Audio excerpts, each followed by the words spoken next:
Generalno, kad sam kupio BMW-a, očekivao sam mnogo više, znaš. Ajde, kad kažeš 177 konja, trebalo bi da leti, da lepi. Generalno, nisam posle tretmana uopšte očekivao da će biti bilo kakvog napretka. Istom trasom, isto sam prošao, to celu litru je skinuo za istu vožnju koju vozim. Čak mi postoji još elastičniji, veš. Stvarno još sam iznenađen, prijatno da ovo radi.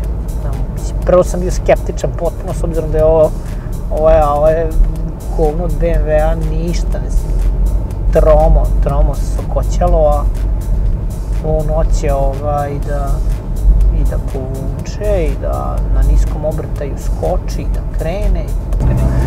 Pa vidim, možda ga slušam, čovječe, još mi ne kuca, presto mi kucati auto.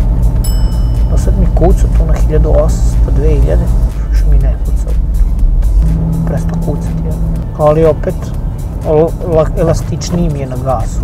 Pa vidim, ne se retilo bar jedno 15% da mi ide bolje, 15-20% mi onako ranije mi povuče, što je bio trom u tom periodu, ali skinuo je litru celu za isto što smo vozili, istom brzinom što sam vozio, isto što sam radio. Ne, vozim i ne verujem.